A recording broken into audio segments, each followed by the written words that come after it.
Hello friends, welcome है आपका मेरे इस कंटिन्यू लेक्चर में, दैट इज़ यूरिन एनालिसिस।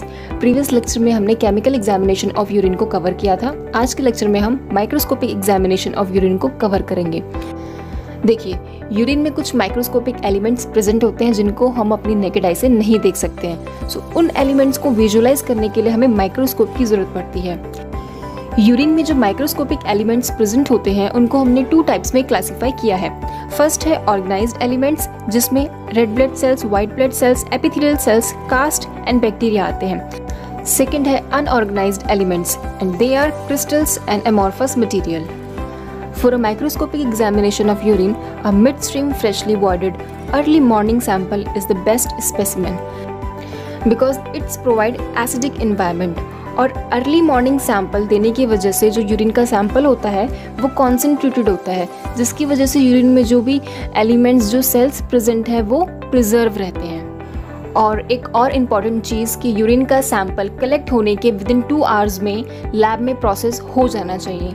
क्यों? क्योंकि 2-3 घंटे के बाद यूरिन के सैंपल में काफ़ी कुछ चेंजेस होने लगते हैं, जैसे कि ग्लूकोज जो है वो डिक्रीज होने लगता है, यूरिन का पीएच बढ़ जाता है, जिसकी वजह से जो भी सेल्स हैं वो उनका ब्रेकडाउन शुरू हो जाता है, जो कास्ट हैं वो भी डिजॉल्व हो जाते हैं। तो ऐसे में हम कुछ इंपॉर्टेंट एलिमेंट्स को माइक्रोस्कोपिक एग्जामिनेशन में मिस कर देंगे और फिर ऐसे में हम पेशेंट की बीमारी का पता भी नहीं लगा पाएंगे।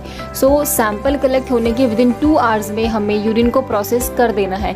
बट इन केस अगर डिले हो जाता है, सैंपल प्रोसेस नहीं हो पा रहा, तो हमें फिर यूरिन के सैंपल को 24 आवर्स के लिए हम उसको रेफ्रिजरेटर में स्टोर करके रख सकते हैं। सो यूरिन की माइक्रोस्कोपिक एग्जामिनेशन के लिए हमें यूरिन की सेडिमेंट पार्ट की ज़रूरत होती है। So how to get the sediment of urine? First हमें एक टेस्ट ट्यूब लेनी है और उसमें हमें 5 to 10 ml यूरिन फिल करना है और उस टेस्ट ट्यूब को हमें सेंट्रीफ्यूज में 5 मिनट्स के लिए एट 3000 रोटेशन पर मिनट पे सेंट्रीफ्यूज करना है। 5 मिनट्स के बाद आप देखेंगे कि जो यूरिन का सैंपल है ट्यूब में, उसमें ऊपर जो है वो सुपरिटेंडेंट पार्ट आ जाएगा और जो नीचे होगा वो होगा सेडिमेंट पार्ट। हमें सुपरिटेंडेंट पार्ट को डिस्कार्ड करना है और एक ड्रॉपर की हेल्प से सेडिमेंट पार्ट को लेना है और उसको स्लाइड पे प्लेस करना है और उस स्लाइड के ऊपर से हमें कवर स्लिप से कवर कर देना है और फिर हमारी स्लाइड रेडी हो जाएगी माइक्रोस्कोपिक एग्जामिनेशन के लिए। सो यूरिन के माइक्रोस्कोपिक एग्जामिनेशन में हम कौन कौन से एलिमेंट्स को देखते हैं? सबसे पहले है सेल्स। सेल्स में red blood cells, white blood sales and epithelial cells present हो सकते हैं। इसके अलावा यूरिन में कास्ट भी प्रेजेंट होते हैं। यूरिन में कास्ट 2 तरीके के प्रेजेंट हो सकते हैं, एक सेलुलर कास्ट और एक नॉन सेलुलर कास्ट। जिन कास्ट में सेल्स प्रेजेंट होते हैं उनको हम सेलुलर कास्ट बोलते हैं और उसमें आते हैं RBC cast, WBC cast and renal epithelial cells cast. और जिन कास्ट में सेल्स प्रेजेंट नहीं होते हैं, यानी कि सेल्स एब्सेंट होते हैं, उनको हम बोलते हैं non cellular cast and these are hyaline cast, granular cast, waxy cast and fatty cast. और यूरिन में डिफरेंट टाइप के क्रिस्टल्स भी प्रेजेंट होते हैं। तो जो क्रिस्टल्स नॉर्मल यूरिन में प्रेजेंट होते हैं उनको भी हम कवर करेंगे और जो क्रिस्टल्स एबनॉर्मल यूरिन में प्रेजेंट होते हैं उनको भी हम कवर करेंगे।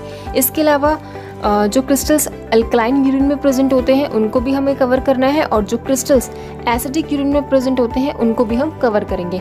इसके अलावा यूरिन में कुछ ऑर्गेनिज्म भी मिलते हैं, जैसे कि bacteria, yeast cells, microfilaria, schistosoma haematobium और ट्रिकोमोनास वजिनालिस। इसके अलावा कुछ और भी अदर्स चीज़ें हमें देखने को मिलती हैं, जैसे कि स्पर्म वगैरह। सो हम इन सभी एलिमेंट्स को डिटेल में कवर करेंगे। तो चलिए सेल्स से शुरुआत करते हैं। सेल्स में सबसे पहले हम कवर करेंगे रेड ब्लड सेल्स को। देखिए, अगर यूरिन में एबनॉर्मल नंबर में रेड ब्लड सेल्स प्रेजेंट है तो फिर इस कंडीशन को हम बोलते हैं हेमेचूरिया।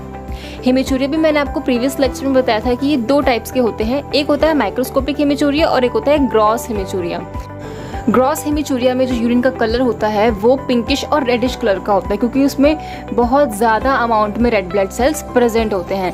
वहीं जो माइक्रोस्कोपिक हेमेचूरिया होता है उसमें यूरिन में रेड ब्लड सेल्स प्रेजेंट तो होते हैं बट उनका अमाउंट इतना कम होता है कि हम अपनी नेकेड आई से उसे नहीं देख सकते हैं। सो ऐसे रेड ब्लड सेल्स को देखने के लिए हमें माइक्रोस्कोप की ज़रूरत पड़ती है। तो अगर यूरिन के माइक्रोस्कोपिक एग्जामिनेशन में 3 रेड ब्लड सेल्स से ज़्यादा प्रेजेंट है पर हाई पावर फील्ड में, तो हम इसे एबनॉर्मल कंसीडर करेंगे। रेड ब्लड सेल्स जो होते हैं वो नॉन न्यूक्लिएटेड होते हैं, बाइकॉनकेव शेप के होते हैं और उनका जो डायमीटर होता है वो 7 माइक्रोन मीटर का होता है।